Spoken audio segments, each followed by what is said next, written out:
Florida State versus Clemson. This is the game Florida State has to prove. Jordan Travis throwing into single coverage, and the catch made. All the hype. I mean, you know what will be awesome? And you know what will be embarrassing? Let's put it that way. It'll be embarrassing. At halftime, this big day of college football, Knicks strong arms it, and with these, Troy Franklin into the end zone. In Utah, feel like I won by a touchdown. Moore, end zone. It is a touchdown, and Norwood held on this time. I'd say this is a trap game. This is a trap game because of Lane Kiffin. I don't trust him. And they go back to McClellan. McClellan assessing. Breaks one tackle into the end zone. Touchdown, Crimson Tide.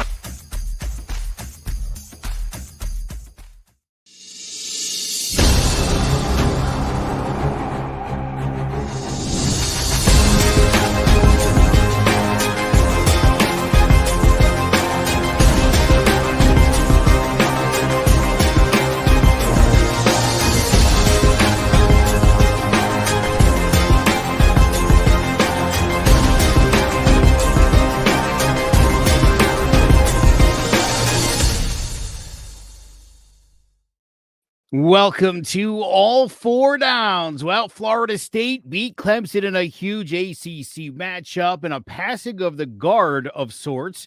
Ohio State pulled a huge one out against Notre Dame in South Bend. Ryan Day made headlines after the game for all the wrong reasons. Marcus Freeman got some splaining to do. Deion and the Buffs, as we told you, would be embarrassed. It happened. And Utah keeps winning without Cam Rising. How close is his return? We'll get to all that in first down. Second down, Obi will unveil his top 25. Third down, we will give you our picks. And if you want to make some money, you got to be listening because we've been nailing this thing week after week. And then in the final whistle, we will remember Clemson's dynasty. Now, Obi Muniz. Man. So far, so good on the season, man. We're nailing this week in and week out. Oh, we sure are, man. I mean, didn't we not explain about embarrassment with Colorado? Yeah. It's sooner or later was going to happen. All right. All these games, non-ranked teams, and it's been like a shootout. Okay. However, I think it's a big difference maker from Colorado State's defender who did a late hit on Travis Hunter. And I think that was the difference maker because he was the man on both sides of the ball, which gave them an excitement. But man, they were stale. They met their match. And I said it before, even during preseason, the best team in the Pac-12 is the Oregon Ducks. Now I got to be proven wrong. But as of right now, I'm still picking them to win the Pac-12 conference. I think a lot of people, we mentioned the idea of a 21-point spread. Las Vegas isn't wrong, and they're not guessing at stuff. They were wrong the first time. They were wrong in week one. But sure. Listen, all the time. I will tell you this too. Nobody knew exactly what Colorado was bringing to the table, but I think people also forget that the TCU team that played in the national championship, a lot of that team is gone. This TCU team is not that TCU team that finished in the Final Four. So I still think TCU was a Cinderella team. 100%. They were the best team. They weren't the best top four team that year, but they squeezed in because they were undefeated. And I mean, I know they did get one loss. Don't get me wrong. However, they still felt like that was a dream come true, right? Like a best storyline. But you're right. They did lose half their roster for one graduation and onto the NFL. And that's the point where Colorado, which nobody knew, any of those players, they're all transfers to see how well could they play. And they proved everybody wrong. But when you're going against a top-ranked team, especially that I have them in the top 5, I'm sorry, man. The reality check is you got to check yourself, dust yourself off, and you got another week. You still got plenty of time. You probably assumed my final whistle would be tearing into Deion Sanders, and I'll tell you right now. Hold on for a sec. I got to stop you there. Please. It was part of your final whistle, but I was leaning on somebody else that's located in the state of Ohio. But that's another Oh, week we can go to. we'll certainly talk about him, and I'm sure he'll find his way in here. I actually almost changed my final whistle earlier today because of something Deion Sanders said. And he brought up he implied race is a factor here, and I got to tell you, I could not agree with Deion Sanders more. A bold, brash, successful black man in America is problematic.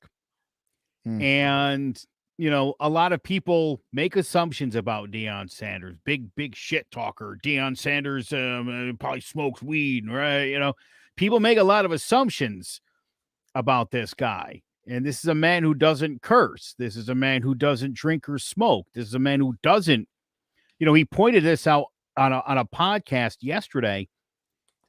He doesn't talk smack to his opponents. He said, look at all the tape. I talk about myself and I know how good I am. I'm not dissing the other guy. I don't play that game. He said it's unusual that all these college coaches are calling him out. Mind you, all these white college coaches at these other programs have been calling him out. The coach for who they played 2 weeks ago. Oh, they played Colorado State a couple weeks ago. Yeah. Right? The coach, my mom taught me to take off my hat and glasses when I talk to adults. And again, I think now you're crossing the line into cultural issues here. Right. And that cultural issue is Deion Sanders is black. And let's just say it. And let's put it out there. And I think there's a lot of people who have a problem with that. My beef with Deion Sanders is simple. He's trying to coach this football team like he's coaching 53 Deion Sanders. And you're not.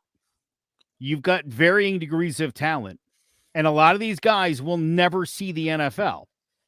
And so putting in their heads that it's the world against them and everybody's out for their failure, it's not true. No, but at the sense, hold on. But at the sense that nobody I mean, wants that. But in another perspective, not a lot of people see it that way.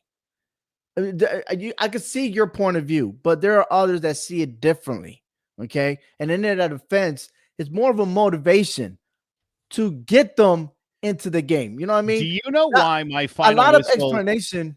Hold on. A lot of explanation behind closed doors, which Deion Sanders has mentioned, is that here he is mentoring and coaching and educating them on real life situations. Okay, money, how to deal with popularity and stuff like that. Because look at today's NFL players. Okay. How many NFL players are getting into trouble with the law? There's a lot. Compared to we're growing up in sports, we didn't hear much. And you said it before a couple of weeks ago on the podcast. There were coaches that were coaching young men to be men, to take responsibilities. Very rare do we see that on television. And in other words, like I said, I wish you went out against Ohio State because you're projecting to be, how you say it, not sportsmanlike. Okay, you're being disrespectful. You know, you're not being respectful to others, and just because a 80-year-old man said something, whatever, who cares? You took away the accomplishment of the players, what they do on the field, and there's too many distractions going on because now everything's focused on the coaches. And you know why? The number one reason why everything's focused on the coaches got to make comments. In today's world, everyone wants to be a TikTok star. And for the coaches, they want to be the star because it's all about recruitment. They playing the game. And as medias, they're all falling in that trap to get more attention. That's all what it is. It's all a big show. Yeah, clearly. Deion Sanders was humble in defeat. Said they got their butts kicked. That was the first time I think I saw him speaking publicly in a realistic fashion. And I thought that was really good. I saw growth in Deion Sanders, and that's why that's why I decided not to take shots at Deion Sanders this week. I think that was listen, we knew Colorado I got you. was I not got as you. good as Colorado was, and I thought he handled everything from the second quarter on. I thought he handled everything really well. He had the post game well. He handled everything well. So There's a pass nothing for else to Deion say, Sanders. but you got beat. You got beat. And like I Yeah. said, they still a good team. Don't get me wrong. They are still a talented team. Now they understand what they need to improve on. And definitely they Absolutely. need to improve on that defense. That defense was suspect from the beginning. I think that you see the difference in the depth of talent when you're talking about the bigger programs in the country. And despite the overhaul of Colorado, a lot of those guys are still new. And I'll tell you what, I think Colorado's Absolutely. only going to get better. They're going to be super better And if once they Deion have sticks more around, rhythm. yeah, Right. I Exactly. think they could do some stuff there. I'm thrilled for Colorado. I really truly am. I think it's great. And again, to see Deion Sanders handle it the way he did, I was like, okay, this guy, as you said, there's a lot of put-ons here for everyone's benefit. But at the end of the day, I think lessons were learned. Now let's talk about Coach Day, who's an idiot.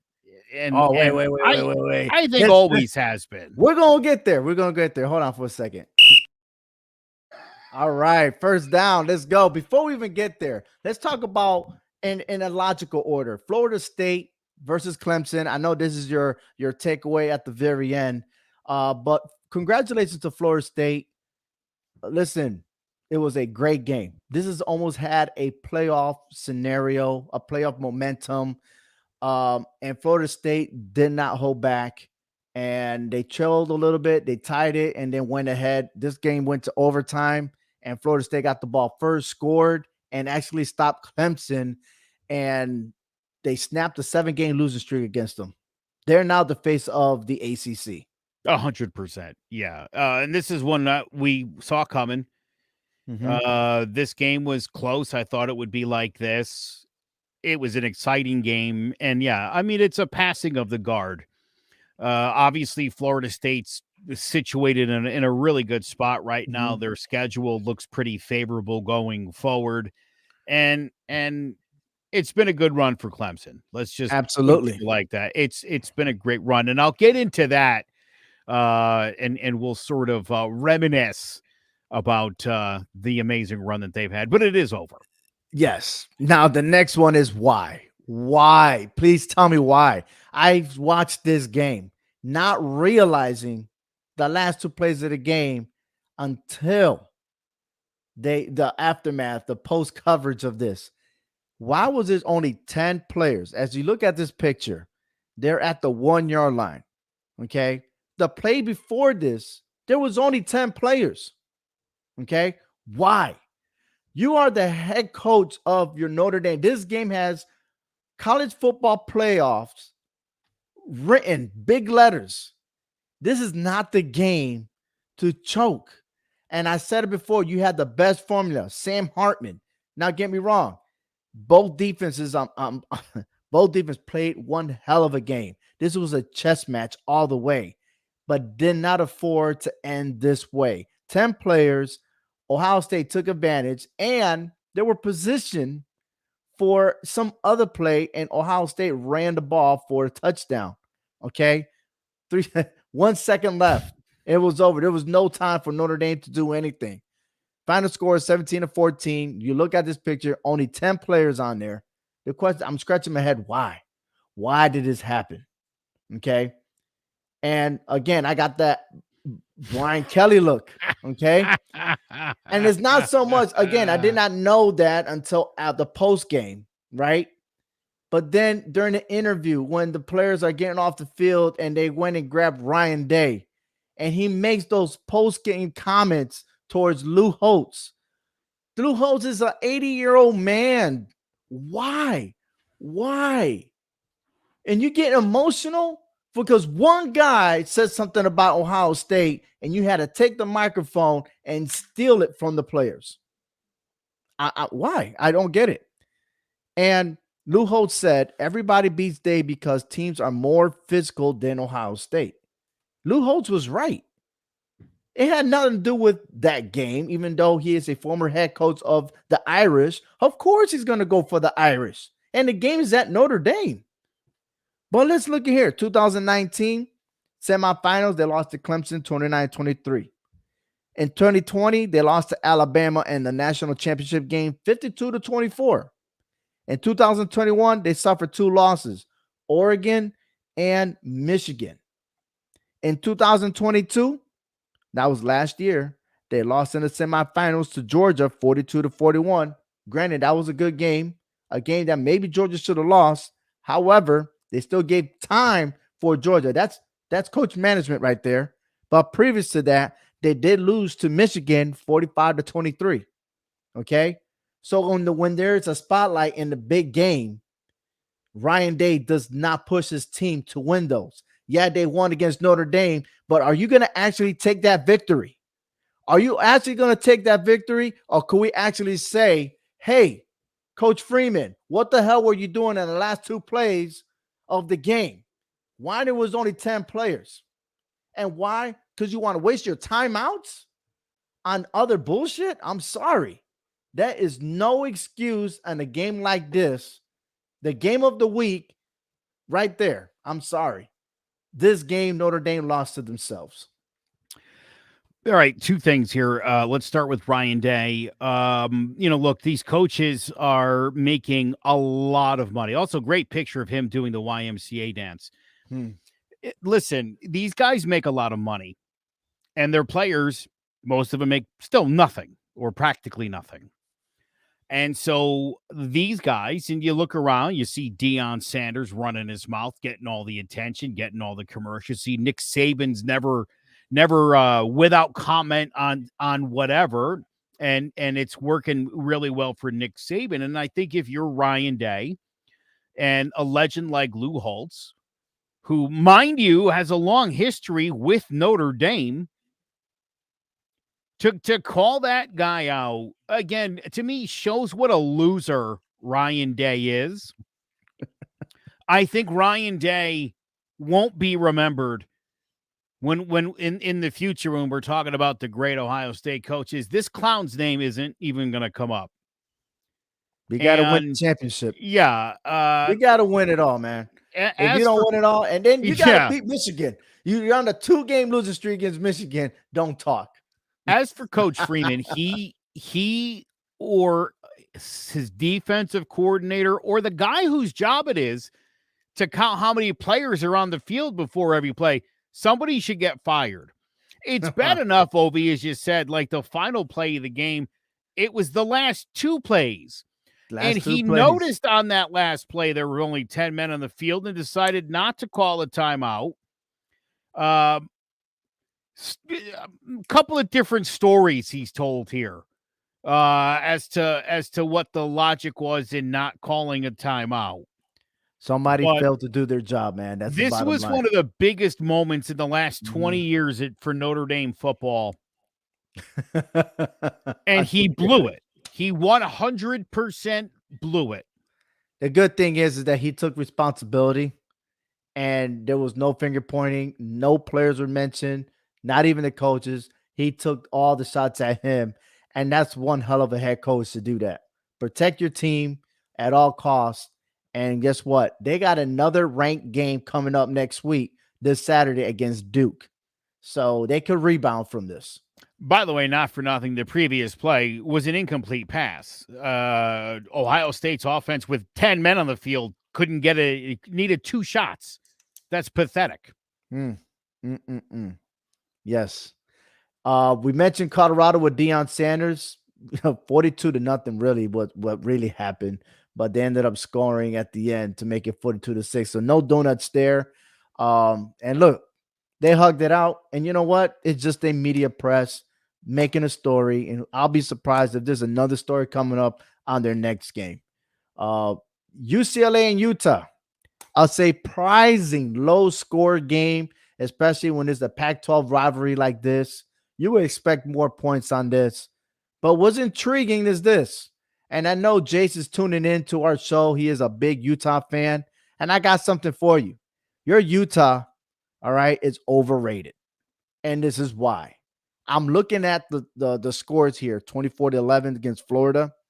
Baylor 20-13, especially when Baylor had lost to Texas State. Okay. Weber State, you only put up 31 points. Any other team will score over 60 points against Weber State, but not Utah. And then UCLA 14-7. This is what Nate Johnson had to say. He is the backup quarterback. He says, I apologize for the way the game was played out. Credit to our defense for an amazing performance. We'll be better next week. Our offense is still awesome. Just things will get cleaned up. See you guys next Friday. I'm sorry. This is not happening. No matter if Nate Johnson or Cam Rising, I know that they say Cam Rising is getting the 50-50 snaps during practice, but you're going against Oregon State, which has one hell of a defense. That's not going to happen. And they have DJ Uiagalelei, which, again, Oregon State came from a loss, and going against they're going to play this Friday. I'm sorry for Utah, but there's a big L happening this Friday, and that's Utah, baby. It really is. I just noticed how Cam Rising actually looks like a cross between Jace Garcia and Nicolas Cage. Oh, I never noticed that before. By the way, and you played it in the pregame. I did say Utah by 7.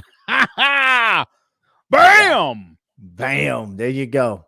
There you go. Hold on. Jay says they are using a guy who was playing running back at the beginning of the year as quarterback. I don't care.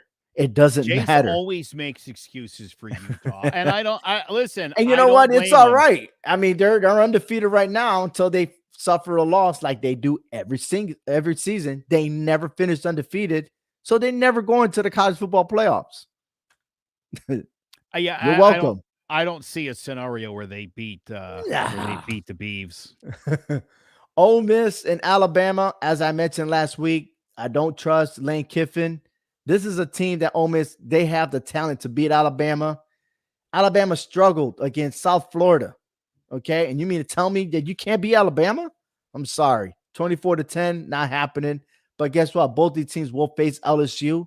Saturday, Ole Miss will take on LSU. And then November 4th, LSU will take on Alabama. And that will clean all that out within that division. As far as Oregon State and Washington State, awesome game. But this is what I'm talking about. Oregon State got warmed up at the end, scoring 21 points, but not enough to get by Washington State. That's what I'm telling you. Oregon State is dangerous. But another team to look after in the Pac-12 is Washington. I don't have Washington in the top 10. However, Washington will play against Oregon State on November 18th, and they play their rivalry, Washington State, November 25th, Thanksgiving weekend. So I want to know if it's worth like all the hype that Washington is worthy enough to be in the top 5. That will play out. Yeah, we'll see. I doubt it. Hey, let's go. All right, my top 25 right now, and it's Oregon State, Colorado, and Kentucky. Outside looking in, I know Colorado lost and stuff like that, and so did Oregon State. Kentucky's on the climb there, but as we look, and yes, I know. I love this picture, though, by the way. Ryan Day doing the YMCA. Now that's stuck in my head here. But here we go. 21 through 25. Here we go. Maryland, Missouri, Syracuse, Fresno State, and Liberty. Both Maryland, Fresno State, and Liberty, all three of them new to my rankings, well-deserved. And Missouri and Syracuse, they're up in there. Syracuse plays Clemson this weekend. Let's see how well they do there. Moving on to 16 to 20, Utah, North Carolina, Tennessee, Washington, and Ole Miss. Again, I got to see more Washington playing against good teams, and it's coming soon, and see if it's worthy enough to push them all the way to the top. North Carolina stays the same. Yeah, I give props to Utah's defense, but can that offense handle business? Prove me wrong this Friday night. Moving on to 11 to 15, Alabama, LSU, Notre Dame, Duke, and Washington State. Duke. I got to see Duke Saturday against UConn, and yeah, they whip some butt. But can they have that momentum against Notre Dame? Usually when you play UConn, you pick up bad habits in the final week, you got a big L. So I'm sorry for the Duke. Washington State being Oregon State, you move up 4 ranks up there. And again, Notre Dame, sorry, man. But man, maybe that extra guy would have stopped them from scoring that touchdown. Yeah, probably. 6 through 10, Oklahoma, Texas, Miami, Penn State, and USC. Oklahoma, man, they're looking fabulous on both sides of the ball, man. I gotta give them mad respect. Texas, I think they're overrated right now. They got them on the top 4. Slow down a little bit because we need to see more of Texas. Miami, underrated. Underrated. I don't believe that we're not putting at least 2 ACC teams in the top 10. Miami does deserve it. Prove me wrong. Penn State. Again, they're kicking butt. They completing. They're really undefeated, honestly, with the spread and all. They move up 3. They finally made it to my top 10. And there's USC. And closing out 1 through 5, Georgia, Michigan, Oregon, Ohio State, and Florida State. Mad respect to Oregon and Ohio State for what they accomplished this weekend. Sorry, but they had to pass Florida State at number 5. There they are. But every 5 teams right there are deserving. And a matter of fact, things could change after this week because Georgia and Michigan's schedule is very weak right now. And you're going to have to, sooner or later, they're going to push Oregon, Ohio State, and Florida State ahead of them. Okay? Because their strength of schedule, playing against a lot of top 25 teams, that counts. That has more volume, especially when we get to the final month of college football. The college football committee does look at that. Yeah. So not necessarily what we expect Georgia and Michigan to be on the top. Just saying. All right. Compared to my top 10 to the AP polls. All right. We got a match with Georgia and Michigan. I still think Oregon is deserving to be at number 3, not Texas. Surprisingly, they got number 4 Ohio State, just like me, and Florida State. But where is Oklahoma? You got to give them love. Texas, I said again, they're overrated right now. Where is Miami? Penn State, I got a 9. They got them 6. USC, I'm surprised. I thought they were in the bandwagon with USC. But as you see, they're at number 8. So, yeah, they got Utah number 10, but not so fast. Let's see what happens this Friday night. Utah got to win big for me to want to be in the top 10. What's your thoughts? Pac-12,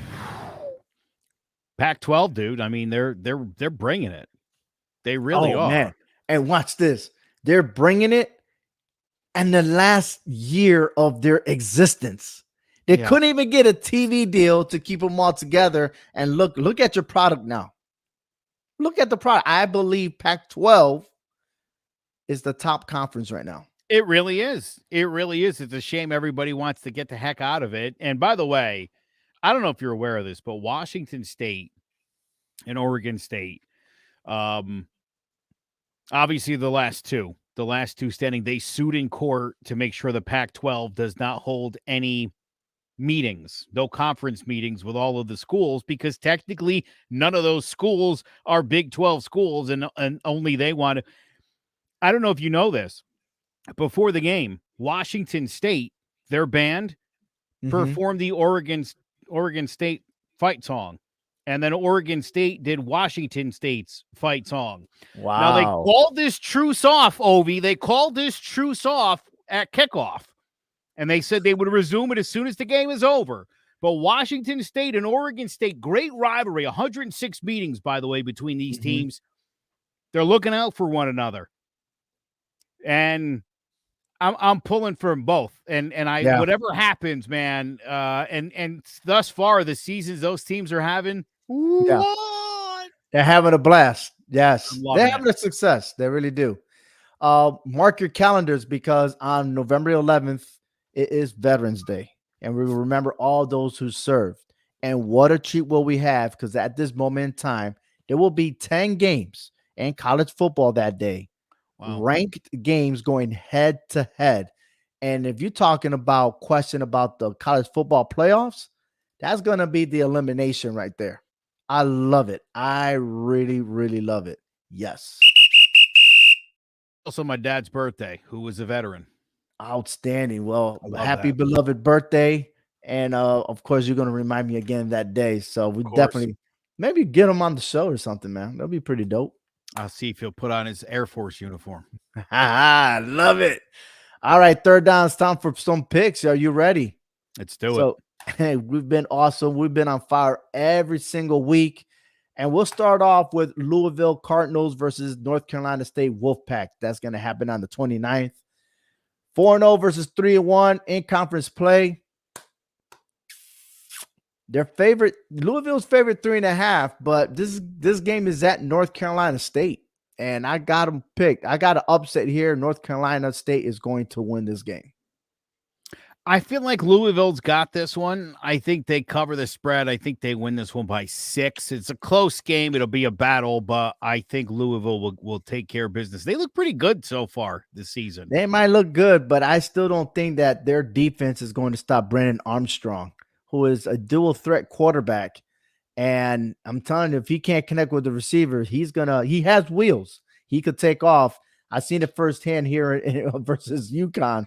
But their game's been elevated. And again, yes, North Carolina suffered that one loss after they played UConn, but they're going to bounce back and take care of business here.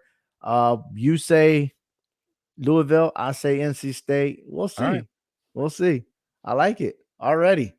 So the check mark there it's a plus 142. You make more money game right there than the actual plus 3.5 on the spread. So duly noted for you guys. Gambling there. Plus 142 get you a lot of money. Just saying. All right, Utah versus Oregon. A ranked game. Utah has won 6 of the last 7 games, but I am taking Oregon State -3.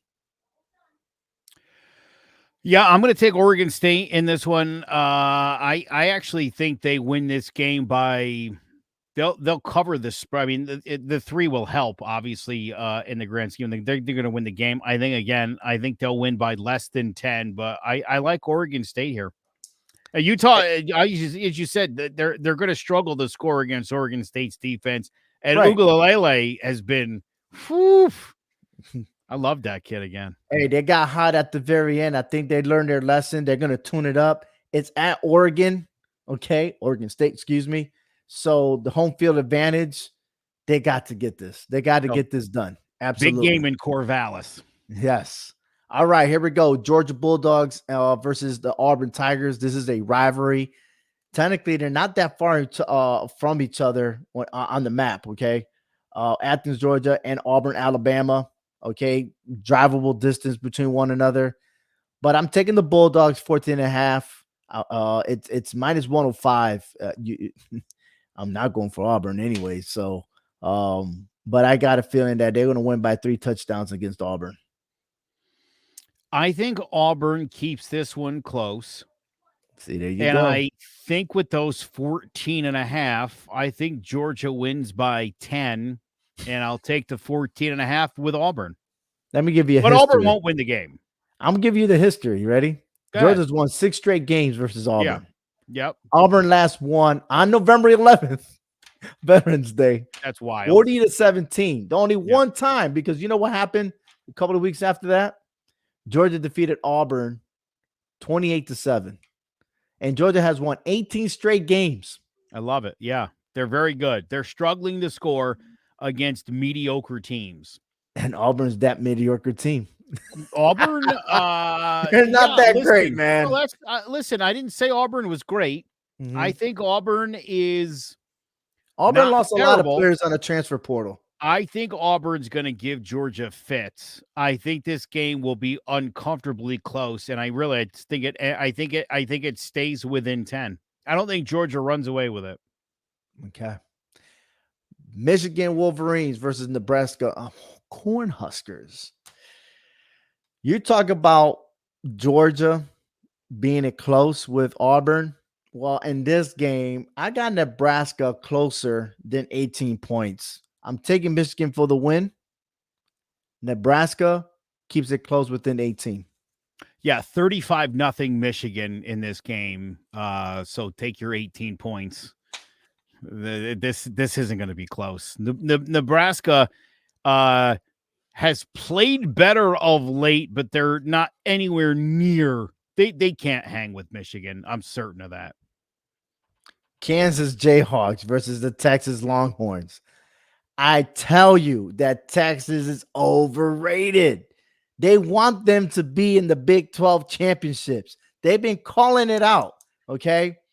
And I'm going to tell you this. The last two games in Texas, November 13, 2021, Kansas won 57-56. And October 19, 2019, Texas won 50-48. Those numbers are high up there, right? Yeah. The over-under is 64.5. Okay. You may think that it's going to go over. Remember that time does not stop anymore until the last 2 minutes of each half. So when you get that first down, it's not that you get a stoppage and then you can hike it and do whatever it is, right? I will pick under. However, I'm taking Kansas for the win, an upset, plus 17 points. Bro, I got my eyes on that 675. That's where I'm going. I was going to say same thing. I think Kansas outright wins this football game over Texas. I think it's a close game. I think it's a 45-43 kind of a game. But I like that score. I think Kansas will upset Texas because, look, Texas is off to a great start. And typically when Texas gets off to a great start, they lose a game just like this one. I'm not sure who wins this game, but I'm pretty much sure it's going to be close. I'm a gambling man, but I'm staying safe with plus 17. They got to prove me wrong. I'm taking Texas got to prove me wrong. You take the win all the way. I got you. I got you. You make more money on this game than me. Then it's all good. All right, LSU and Ole Miss. Again, you know what? I'm doing a haterade right now. And because of my haterade decision, I'm taking LSU to whip on Ole Miss. Yeah, I think LSU wins this game probably by 10, 15, 16, 17 points. I think Ole Miss showed you what they got last week, and it's not much.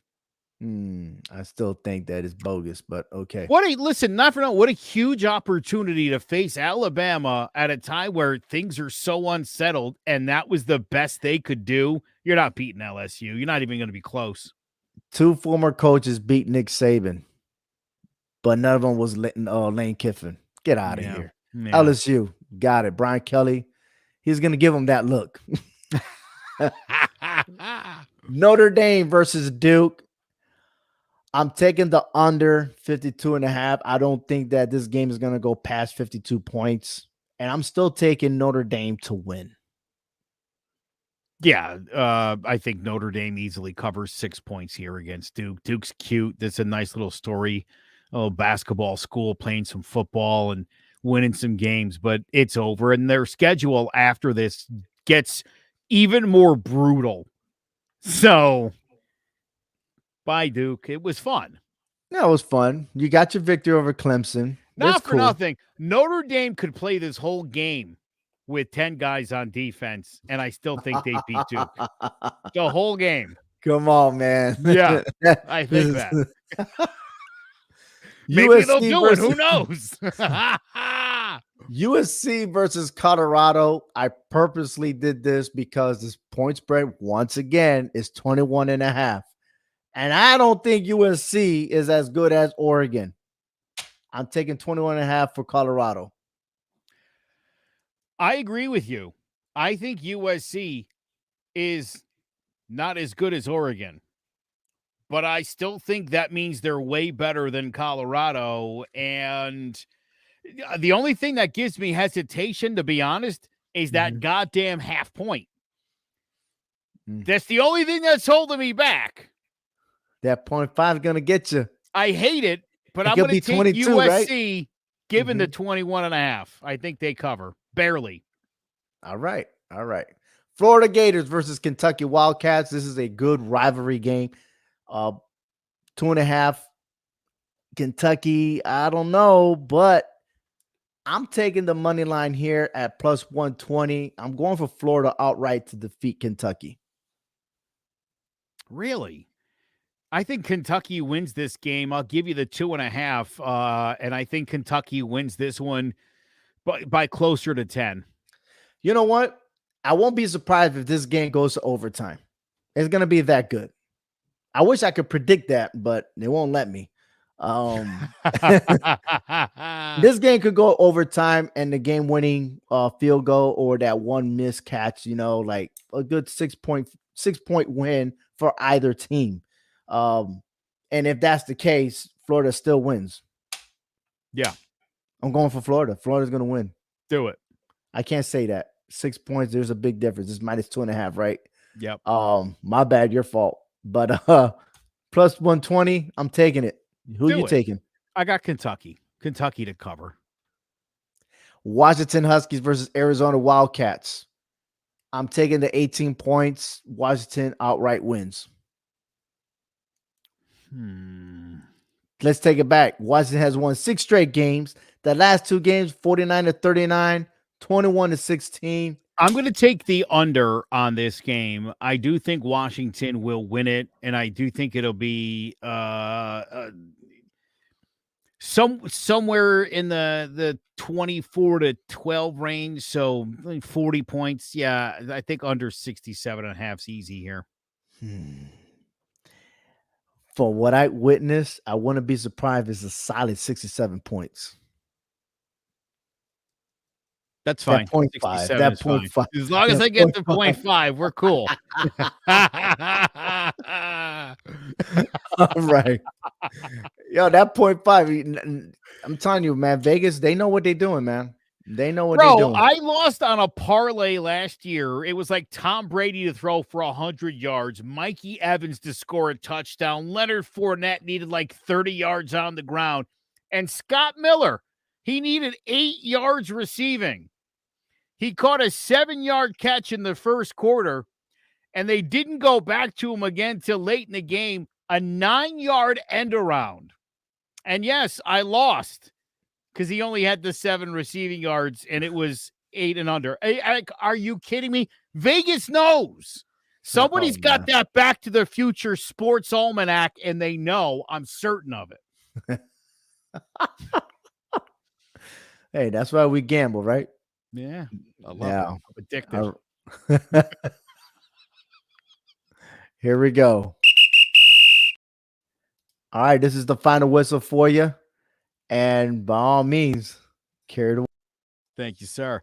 Look, I'm sure everyone thought I'd be burying Deion Sanders on this week's segment, but I won't. I'm actually proud of Coach Sanders for admitting they got their butts whipped. Humility goes a really long way. I will address some of the comments Deion made next week in regards to race. Also, Vegas doesn't put 21-point spreads on games unless they know what they're talking about. No, this week's subject is the Clemson Tigers, and I come not to bury them, but to praise them. What an outstanding run. 7 ACC championships, 2 national championships, 4 trips to the national championship game, 5 trips to the playoff, all that since 2015. Now, listen, Clemson's still a top-tier program. They've got realistic goals year in and year out to compete for ACC titles, maybe even a playoff berth, but let's be honest, this dynasty, it's over. It technically ended when Trevor Lawrence's golden locks swung in the wind when he left after his junior season, but a win in Death Valley makes Florida State the big dogs of the ACC, and they're the league's strongest contender for a top 4 finish. Clemson plays an undefeated Syracuse team this week. Normally, that's a cakewalk during this impressive one. The Tigers are favored in its bid to get back over 500 and to win its first ACC game of the year. But get this. Vegas Insider had Clemson as a 9-point favorite to open. It's down to 6 points on FanDuel, and it's down to 7.5 on DraftKings. Clemson hasn't covered the spread versus Syracuse in 5 of the last 6 meetings, including a 27-21 win last year in Death Valley, where the Orange actually led going into the fourth quarter. I'm putting my money on Syracuse at the Dome. The Orange are 2-9 all time against Clemson, and since they joined the ACC, they're just 1-9 against the Tigers. But this weekend, we'll see just how far Clemson has fallen. The dynasty, though, is over. Thank you for watching. For Ovi Muniz, I am Joe Aguirre. We'll catch you back here next week for All Four Downs.